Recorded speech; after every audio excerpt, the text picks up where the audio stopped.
చూడండి third question అండి.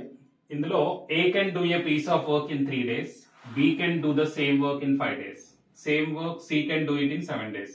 If they do the same work together and they are paid 1775, అంటే మొత్తం ముగ్గురు కలిపి ఆ వర్క్ చేస్తే 1775 రూపీస్ పే చేస్తారంట.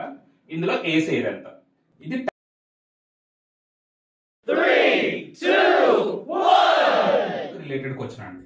సో ఇందులో మనం ఎలా ఆలోచించాలంటే ఫస్ట్ ఏకి 3 days, అదే బికి అయితే మనకి 5 days, సికి అయితే 7 days. ఈ మూడు నెంబర్లకి మీరు ఎల్సిఎం కడితే ఆ ఎల్సిఎం వాల్యూ ఏదైతే ఉందో అది టోటల్ వర్క్ కింద తీసుకోవాలి. ఈ మూడింటికి ఎల్సిఎం కడితే 105 వస్తుందండి. ఇది టోటల్ వర్క్. ఈ వర్క్ ని ఏ 3 days లో చేస్తాడు. సో 1 day లో ఎంత చేస్తాడంటే 105/3 అంటే ఎంత? 3 3s 9, 3 5s అంటే పర్ డే లో 35 యూనిట్స్ ఏ వర్క్ చేస్తాడు. అలాగే బి ఈ 105 యూనిట్స్ వర్క్ ని 5 days లో చేస్తున్నాడు. ఒక డేలో ఎంత చేస్తాడంటే 105/5 21 యూనిట్స్. సి అనేవాడు 105 వర్క్ ని 7 days లో చేస్తాడు. ఒక డేలో ఎంత చేస్తాడంటే 105/7, 7 1s 7 5s అంటే ఇవి డేస్ అండి. అంటే ఒక పర్సన్ ఆ కంప్లీట్ వర్క్ చేయడానికి ఎన్ని రోజులు పడుతుంది, ఒక డేలో ఎంత వర్క్ చేస్తున్నాడు, ఈ రెండు మల్టిప్లై చేస్తే 105 వస్తుంది. సో ఇది పర్ డే చేసే వర్క్ కదా. దీన్నే మనం ఏమంటామంటే వేజెస్ రేషియో కింద తీసుకోవచ్చు. వేజెస్ రేషియో, దాన్ని ఎఫిషియన్సీస్ రేషియో అని కూడా అంటారు. వేజెస్ రేషియో అంటే ఈ ముగ్గురికి ఎఫిషియన్సీస్ రేషియో. అంటే ఈ ముగ్గురికి కలిపి ఎంత పే చేస్తున్నారు? 1775. ఎందుకంటే ముగ్గురు కలిపి చేస్తున్నారు ఈ వర్క్ అని. ఈ ముగ్గురికి ఈ రేషియోలో అమౌంట్ డిస్ట్రిబ్యూట్ అవుతుంది. సో ఈ రేషియోలో డిస్ట్రిబ్యూట్ అవుతుంది కాబట్టి ఈ మూడు మీరు యాడ్ చేశారు అనుకోండి, మనకి ఎంత వస్తుందో చూడండి. 35 + 15 అంటే 50 + 21 71 అన్నమాట. అంటే 71x అంటే 1775. ఎందుకంటే ముగ్గురికి కలిపి వచ్చేది. ఈ మూడు కలిపితేనే కదా మనకి టోటల్ వస్తుంది.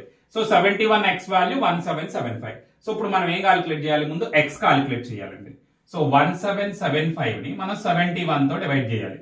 సో 2s చేసాం అనుకోండి, 2 142 అండి. ఇక్కడ 5 3 5. సో 5s మాట 355 ఎగ్జాక్ట్లీ. సో 25x వాల్యూ అంటే x అనే వాల్యూ తెలిసిందంటే ఈ రేషియోలోని ఆ అన్నోన్ ఏదైతే ఉందో అది ఫైండ్ అవుట్ చేస్తాం. ఇప్పుడు ఏ షేర్ అంటే ఏకి 35x ఇవ్వాలి. సో ఏ యొక్క షేర్ అంటే ఎంత అవుతుందండి? ఏకి 35x అంటే 35 × 25 ఇది ఏ షేర్. సో 35 × 25 ఏదైతే వస్తుందో అదే ఏ యొక్క షేర్. సో ఈ మల్టిప్లికేషన్ ఎలా చేద్దాం అంటే 25 ని 100/4 అని రాయొచ్చు. సో 3500/4 ఇలా డైరెక్ట్ గా రాసేయొచ్చండి, కాల్కులేట్ చేసుకోవచ్చు మాట.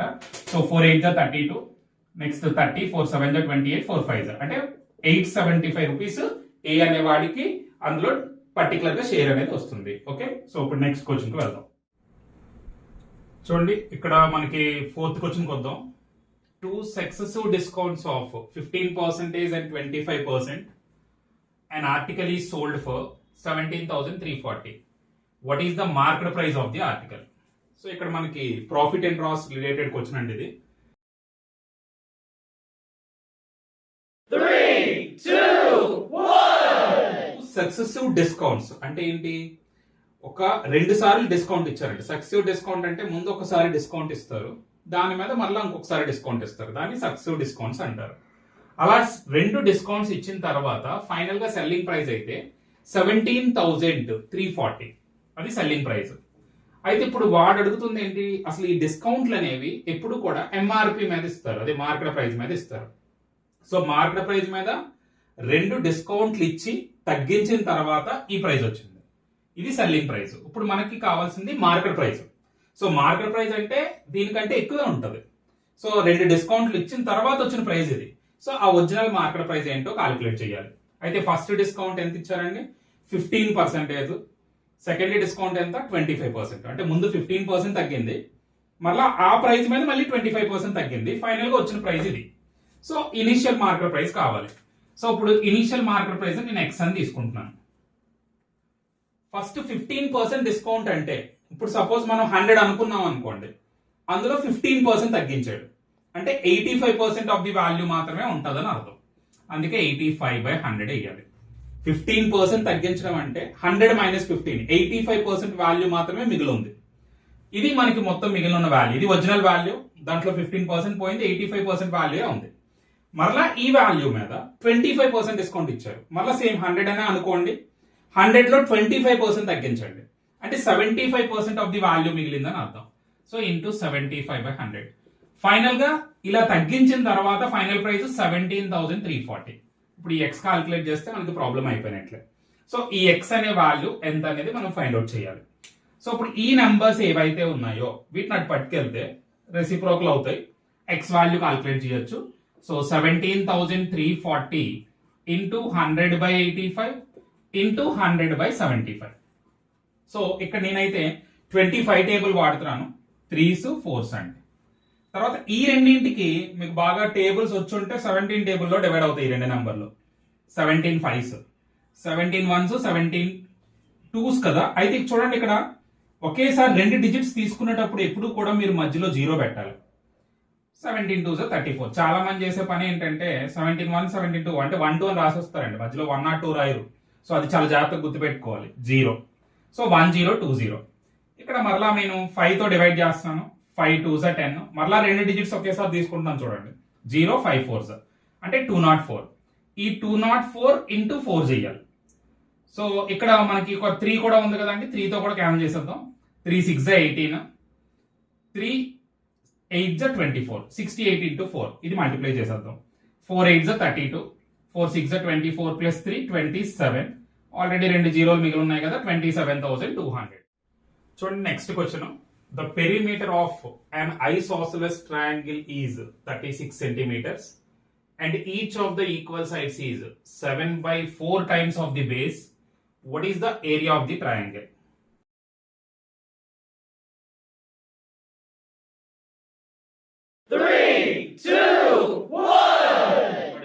ఇది కంప్లీట్ గా అయితే ప్లేన్ జామెట్రీ ప్లస్ మెనిజరేషన్ అండి. ఎక్కువగా మనకి ఎస్ఎస్సి పాయింట్ ఆఫ్ వ్యూ లో ప్లేన్ జామెట్రీ అండ్ మెనిజరేషన్ అనేది చాలా ఇంపార్టెంట్ టాపిక్. దీన్ని నెగ్లెక్ట్ చేస్తే మనం ఎస్ఎస్సి క్రాక్ చేయడం చాలా కష్టం. సో దీని పాయింట్ ఆఫ్ వ్యూ లో మనం బాగా నేర్చుకోవడానికి ట్రై చేయాలి. సో ఫస్ట్ అండి ఇక్కడ ఉన్నది ఐసోసెలస్ ట్రయాంగిల్. ఐసోసెలస్ ట్రయాంగిల్ అంటే 2 sides ఈక్వల్ గా ఉంటాయండి. ఆ ట్రయాంగిల్ లో ఇలా 2 sides ఈక్వల్ గా ఉంటది, ఒకటి అన్ఈక్వల్ సైడ్ ఉంటదండి. అన్ఈక్వల్ సైడ్ ఏదైతే ఉందో దాన్ని మనం బేస్ కింద తీసుకుంటాం. ఈక్వల్ సైడ్స్ అనేవి 2 ఉంటాయి, మొత్తం 3 sides ఉంటాయి. ఈ ఐసోసెలస్ ట్రయాంగిల్ కి వాడు పెరిమీటర్ ఇచ్చాడు. పెరిమీటర్ అంటే ఏంటి? ఎప్పుడైనా ఒక పర్టికులర్ డయాగ్రామ్ కి పెరిమీటర్ అంటే బోర్డర్లు అన్ని కలిపేటివే. సో ఇందులో 3 బోర్డర్స్ ఉంటాయి, 3 బోర్డర్స్ కలిపితే పెరిమీటర్ వచ్చేస్తుంది. సో 2 ఈక్వల్ సైడ్స్, ఈ బేస్, ఈ మూడింటిని యాడ్ చేస్తే 36. అయితే ఇక్కడ ఒక కండిషన్ ఇచ్చారు చూడండి. Each of the equal sides అంటే ఈ రెండింటి గురించి మాట్లాడుతున్నాడు వాడు. 7/4 times of the base. 7/4 times of the base అంటే బేస్ కి 7/4 times చేస్తే, ఎప్పుడైనా నెంబర్ ఆఫ్ టైమ్స్ అంటే మల్టిప్లై చేయాలి. బేస్ కి మీరు 7/4 times చేస్తే ఈక్వల్ సైడ్స్ వస్తాయి. సో ఇప్పుడు నేనేం చేస్తున్నానంటే బేస్ ఏదైతే ఉందో అది ఇక్కడ డినామినేటర్ లో 4 ఉంది కాబట్టి 4x అని తీసుకుంటున్నాను. ఎప్పుడైనా మన ఇష్టం ఏదైనా అనుకోవచ్చు, బట్ కాలిక్యులేషన్ ఈజీగా ఉండేలాగా తీసుకోవడం చాలా ఇంపార్టెంట్. సో బేస్ 4x అని తీసుకున్నాను. దీనికి 7/4 times అండి. సో 4x కి 7/4 times అంటే 4x ఇంటూ 7/4 అంటే 7x. అంటే ఈక్వల్ సైడ్స్ 7x 7x. అంటే బేస్ కి 7/4 times చేస్తే ఈక్వల్ సైడ్స్ యొక్క మెజర్స్ వస్తాయి. 7x 7x అంటే ఇప్పుడు 3 sides మనకు తెలుసు కదా. సో ఈ 3 sides యొక్క సమ్ నే పెరిమీటర్ అంటారు. సో మూడింటిని యాడ్ చేసేయండి. 7 + 7 14 + 4 18x వాల్యూ ఇది మనకి ఇస్తారు 36. x అంటే 2 అంటే మనకి సైడ్స్ తెలిసిపోయినట్లు. ఇప్పుడు x2 అంటే ఒక సైడ్ 14, ఇంకో సైడ్ 14, ఇంకో సైడ్ 8 అంటే 3 sides వచ్చాయి. ఎప్పుడైతే 3 sides ఉన్నాయో ఏరియా కాలిక్యులేట్ చేయాలనుకోండి. 3 sides ఉంటాయి, చాలా మెథడ్స్ ఉంటాయి, బట్ నేను బేసిక్ గా ఒక మెథడ్ లో వెళ్ళిపోతున్నాను. సో ఏరియా కాలిక్యులేట్ చేయాలంటే మనం హీరోస్ ఫార్ములా అంటారండి దీన్ని. ఓకే, దీన్ని హీరోస్ ఫార్ములా అని చెప్తారు. ఈ ఫార్ములాని అప్లై చేస్తే మనం ఏరియా కాలిక్యులేట్ చేసుకోవచ్చు. మరి ఎస్ అంటే ఏంటి? Semi perimeter. సెమీ అంటే ఏంటి? ఆఫ్. ఆఫ్ పెరిమీటర్ అంటే పెరిమీటర్ 36 కదా, మరి ఆఫ్ పెరిమీటర్ అంటే ఎంత అవుతుందండి? 18. తర్వాత ఏం చేయాలి? ఎస్ మైనస్ ఏ అంటే ఇందులో ఒకటి ఏ, ఒకటి బి, ఒకటి సి కదా. ఎస్ మైనస్ ఏ, నేను ఏ అనే వాల్యూని 8 కింద అనుకుంటున్నాను. సో 18 - 8. సో అలాగే S minus B 18 - 14, S minus C 18 - 14. దీన్ని సింప్లిఫై చేయాలి. సో ఇప్పుడు ఏమవుతుంది? 18 × 10 × 4 × 4. సో దీన్ని సింప్లిఫై చేసుకోవాలి. సో ఎప్పుడైనానండి ఇదంతా మల్టిప్లై చేసేయకండి ఆవేశపడి. మల్టిప్లై చేసి స్క్వేర్ రూట్ లై కట్టకూడదు. సో ఇక్కడ 2 4s ఉన్నాయి కదా, ఇందులో ఒక స్క్వేర్ రూట్ 4 అండి. ఎప్పుడైతే స్క్వేర్ రూట్ అంటే ఏంటి? స్క్వేర్ లో హాఫే కదా. 4 స్క్వేర్, స్క్వేర్ కి రూట్ కి క్యాన్సిల్ 4 ఉంటుంది. 18 లో కూడా అండి 9 ఉంటుంది. 9 2 18. ఇక్కడ 10 లో కూడా 2 into 5 ఉంటుంది. సో ఇక్కడ కూడా చూడండి 2 2లు ఉన్నాయి. ఒక 2ని బయట వేసేయండి. ఓకే, అదే స్క్వేర్ రూట్. 9 కి స్క్వేర్ రూట్ అంటే 3. లోపల ఒక 5 మాత్రమే అలోన్ గా ఉండిపోయింది, దాన్ని √5 అంటారు. ఓకే, సో ఇప్పుడు 4 2 8, 8 3 24. సో 24 √5. So option 3 answer. మీరు ఈ ప్రాబ్లమ్ అబ్జర్వ్ చేస్తే ఆప్షన్లు చూసారు అనుకోండి, రూట్ లో ఏముంచాలో కూడా తెలుస్తుంది, దాన్ని బట్టి కూడా ఆలోచించవచ్చు మాట. So option 3 answer. ఓకే, చూడండి నెక్స్ట్ క్వశ్చన్. ఇది ప్లేన్ జామెట్రీ రిలేటెడ్ టాపిక్ అండి. ఎక్కువగా మనకైతే ఎస్ఎస్సి పాయింట్ ఆఫ్ వ్యూలో అండి ప్లేన్ జామెట్రీ అండ్ మెనిజరేషన్ చాలా ఇంపార్టెంట్. ఎక్కువ నెంబర్ ఆఫ్ క్వశ్చన్స్ అడగడానికి ఎక్కువ స్కోప్ ఉంటుంది అన్నమాట. మరి ఈ టాపిక్ రాకుండా ఎస్ఎస్సికి ఎగ్జామ్ ప్రిపేర్ అవడం కూడా అంత కరెక్ట్ కాదు. సో ఈ టాపిక్ ని కొంచెం జాగ్రత్తగా మీరు చేసుకుంటే ఇదే ఈజీగా కూడా వస్తాయండి క్వశ్చన్స్. సో ఇక్కడ చూడండి, in the given figure LM is parallel to SO అన్నారు. అని ఒక లైన్ ఉంది, అది SO ప్యారలల్ గా ఉంది. NU ప్యారలల్ టు OT అని ఇచ్చారు. Find the value of ONU అన్నారు. అక్కడ మనకు ఆప్షన్స్ కొన్ని ఉన్నాయి. సో ఆ ONU యాంగిల్ ని క్యాలిక్యులేట్ చేయాలి. సో అసలు ఏమి ఇచ్చారో చూద్దాం. LM అంటే ఈ పెద్ద లైన్ అండి, SO అంటే ఇది రెండు ప్యారలల్, ఇది ఒకటి. అలాగే NU అంటే ఈ లైన్, OT అంటే ఇది, ఈ రెండు ప్యారలల్. ఇక్కడ ఒక లైన్ క్రాస్ చేస్తుంది చూసారా? ఎప్పుడైనా కూడా అండి ఒక లైన్ 2 లైన్స్ ని 2 డిఫరెంట్ పాయింట్స్ దగ్గర ఇంటర్సెక్ట్ చేస్తే దాన్ని ట్రాన్స్వర్సల్ అంటారు. అంటే ఈ లైన్ అనేది ఈ రెండింటికి ట్రాన్స్వర్సలే, ఈ రెండింటికి కూడా ట్రాన్స్వర్సలే. సో ఇక్కడ ఇదే main concept. Lines and angles అంటారు ప్లేన్ జామెట్రీలో. ఇది చాలా ఇంపార్టెంట్ మాట, ఒక హాట్ లాంటిది ఒక బాడీకి. సో ఇది సరిగ్గా రాకపోతే మీరు మొత్తం ప్లేన్ జామెట్రీ మొత్తం సరిగ్గా చేయలేరండి. కాబట్టి ఈ కాన్సెప్ట్ బాగా తెలియాలి. ఇలాగా ఎప్పుడైనా ఒక రెండు లైన్స్ కి ట్రాన్స్వర్సల్ ఇచ్చినప్పుడు కో ఇంటీరియర్ యాంగిల్స్ అంటే ఏంటి, కో ఎక్స్టీరియర్ అంటే ఏంటి, ఆల్టర్నేట్ ఇంటీరియర్ అంటే ఏంటి, కరస్పాండింగ్ యాంగిల్స్ అంటే ఏంటి, సో ఇలాంటివి ఖచ్చితంగా తెలిసి ఉండాలి. అప్పుడు ఈ క్వశ్చన్ మనకి ఈజీగా వస్తుంది. సో ఇక్కడ మనకి అసలు ఏం అడిగారో దాని దగ్గరికి వెళ్దాం. సో ONU కావాలంట. ONU అంటే చూడండి, ONU ఎప్పుడు కూడా యాంగిల్ మధ్యలో పెడతారండి. ఇది మనకు కావాల్సింది, ఈ పార్ట్ కావాలి. దీన్ని X అనుకుందాం. ఇప్పుడు ఆ X మనం ఫైండ్ అవుట్ చేయవలసిన వాల్యూ. ఓకే, అయితే ఇక్కడ మనకి ఈ SO ఈ LM ఈ రెండు ప్యారలల్ కదా, ఇది ట్రాన్స్వర్సల్ కదా. అప్పుడు మీరు అబ్జర్వ్ చేస్తే ఇక్కడున్న యాంగిల్ ని ఇక్కడున్న యాంగిల్ ని ఏమంటారు? చూడండి, ఇక్కడ ఒక యాంగిల్ ఉంది 45 డిగ్రీస్, ఇక్కడ ఒక యాంగిల్ 45 ఉంటుంది. ఈ రెండు ఎందుకు ఈక్వల్ అవుతాయి అంటే ఈ రెండు కూడా కరస్పాండింగ్ యాంగిల్స్ మాట. ఒకటి ఇంటీరియర్ లో ఉంది, ఒకటి ఎక్స్టీరియర్ లో ఉంది, రెండు సేమ్ సైడ్ ఉన్నాయి. ఎప్పుడైనా ఒకటి ఇంటీరియర్ లోనే ఒకటి ఎక్స్టీరియర్ లో ఉండి రెండు సేమ్ సైడ్ ఉంటే వాటిని కరస్పాండింగ్ యాంగిల్స్ అంటారు. అవి ఈక్వల్ అవ్వాలి అంటే ఈ రెండు ప్యారలల్ అవ్వాలి. ఆల్రెడీ మనకి ప్యారలల్ అని ఇచ్చారు కాబట్టి ఈ రెండు ఈక్వల్ అండి. సో ఇప్పుడు మీరు అబ్జర్వ్ చేస్తే ఇక్కడ చూడండి, ఇది మొత్తం ఈ 3 యాంగిల్స్ కలిపి ఒక లైన్ మీద ఉన్నాయి. ఒక లైన్ మీద ఇలాగే 3 యాంగిల్స్ ఉంటే ఈ 3 యాంగిల్స్ యొక్క సమ్ స్ట్రైట్ యాంగిల్ మాట. స్ట్రైట్ యాంగిల్ అంటే 180 డిగ్రీస్, అంటే 45 x 70, ఈ మూడు కలిపితే 180 డిగ్రీస్ అండి. సో ఇప్పుడు x కావాలంటే 180 - 115 డిగ్రీస్ అంటే 65 డిగ్రీస్. సో వాల్యూ అనేది దేనికి ఈక్వల్ అండి? 65. So option 2 is the correct answer. Next question చూద్దామండి. సో నెక్స్ట్ క్వశ్చన్కి వచ్చేటప్పటికి, from the top of a 60 metre high cliff, 60 metre high ఉన్నటువంటి ఒక క్లిఫ్ ఉందంట. Angle of depressions of the top and the bottom of a tower are observe to be 45 degrees and 60 degrees respectively. The height of the tower is అన్నాడు. 3, 2, 1. Solve చేయవలసిన question. Okay, so అసలు ఎలా solve చేయొచ్చు ఈ question మనం. So ఇక్కడ observe చేసేటప్పటికి ఇక్కడ ఏమని చెప్తున్నాడు, ఒక 60 మీటర్ హై క్లిఫ్ ఉందంట. ఇది అనుకుందాం మనం.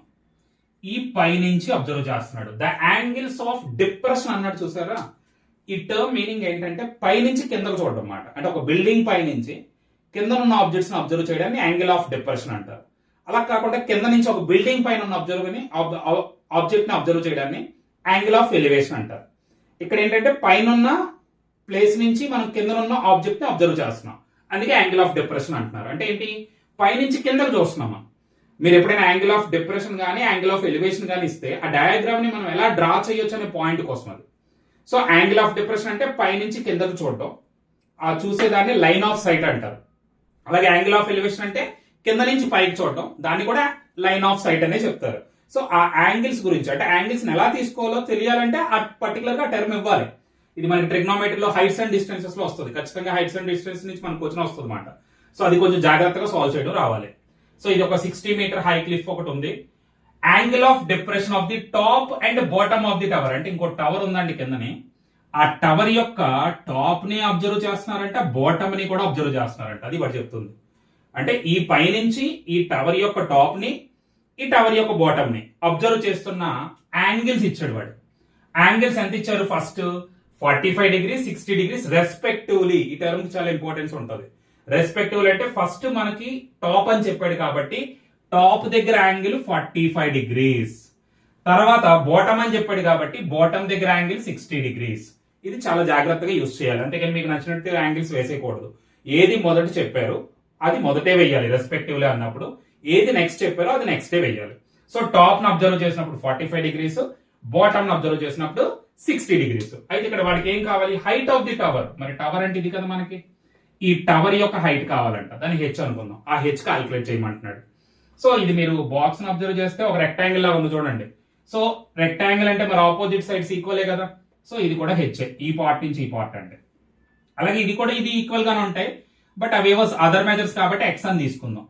ఈ రెండు కూడా ఈక్వలే. సో ఇప్పుడు మనకేంటి, ఈ పర్టికులర్ పార్ట్ ఇది ఉండిపోయింది కదా, ఇక్కడ నుంచి ఇక్కడ వరకు మనకి 60 అని తెలుసు, ఇదంతా కూడా క్లిఫ్ హైట్ కాబట్టి. సో ఈ పోర్షన్ ఎంత ఉంటుందో కావాలనుకోండి, ఈ మొత్తం 60లో ఈ హెచ్ తీసియండి. అంటే ఇది 60 మైనస్ హెచ్, అంటే ఈ టోటల్ గా మనకి 60 కాబట్టి ఇది హెచ్ అనుకున్నాం కాబట్టి ఇది 60 మైనస్ హెచ్. ఇప్పుడు మనం హెచ్ క్యాలిక్యులేట్ చేస్తే ప్రాబ్లం అయిపోయినట్లే. హెచ్ అనేది ఏంటి? Height of the tower. So ఎప్పుడైనా కూడా అండి ఈ హైట్స్ అండ్ డిస్టెన్సెస్ లో మీకు ట్రయాంగిల్స్ ఫామ్ అవుతాయి. ఒక్కొక్క యాంగిల్ కి ఒక్కొక్క ట్రయాంగిల్ ఉంటుంది. చూడండి 45 డిగ్రీస్ కి ఒక ట్రయాంగిల్ ఉంది. అలాగే మీరు అబ్జర్వ్ చేస్తే 60 డిగ్రీస్ కి ఒక ట్రయాంగిల్ ఉంది. అంటే ఈ రెండు ట్రయాంగిల్స్ ని విడివిడిగా మీరు సాల్వ్ చేస్తే అది క్యాలిక్యులేట్ చేయడం అయిపోతుంది. సో ఎక్కువగా మనం వాడేది కూడా టాన్ అనే ఒక ఫార్ములా వాడతారు. మరి టాన్ ఫార్ములా ఏంటంటే ఆపోజిట్ బై ఎడ్జసెంట్ అంటారు. ఆపోజిట్ అంటే యాంగిల్ కి ఎదురుగా ఉన్న సైడ్ అని అర్థం అండి. ఎడ్జసెంట్ అంటే యాంగిల్ తో పాటు ఉన్న సైడ్. సో ఈ ట్రయాంగిల్ కి టాన్ అప్లై చేయాలి, ఈ ట్రయాంగిల్ కి కూడా టాన్ అప్లై చేయాలి. ఫస్ట్ ఆ పైన ఉన్న ట్రయాంగిల్ కి నేను టాన్ అప్లై చేస్తే tan 45 degrees equal to 60 minus H by X. ఎందుకంటే ఇది ఆపోజిట్ అవుతుంది, ఇది ఎడ్జసెంట్ అవుతుంది. అలాగే నెక్స్ట్ tan 45 డిగ్రీస్ అంటే ఏంటి? వాల్యూ 1, అంటే ఇది 1 కాబట్టి 1 into X, X equal to 60 minus H. ఇది ఒక ఈక్వేషన్. అలాగే ఇప్పుడు మనం ఈ ట్రయాంగిల్ అబ్జర్వ్ చేద్దాం అండి.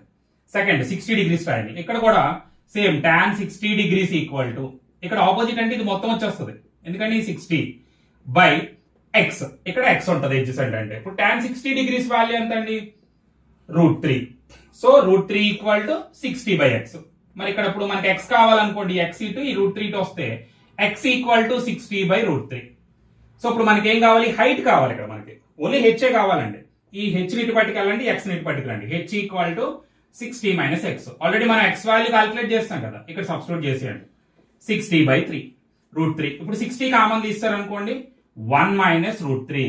ఇది మనకు ఆప్షన్ లో ఉందన్నమాట. ఇంకా ఫర్దర్ గా వాళ్ళు సింప్లిఫై చేస్తే మనం సింప్లిఫై చేయవలసి వస్తుంది. బట్ ఇక్కడైతే ఆప్షన్స్ లో ఇదే ఇచ్చారు, నేను ఇక్కడ ఆప్షన్స్ రాయలేదు మనకి లెందీ అవుతుందని. So this is the answer. Okay,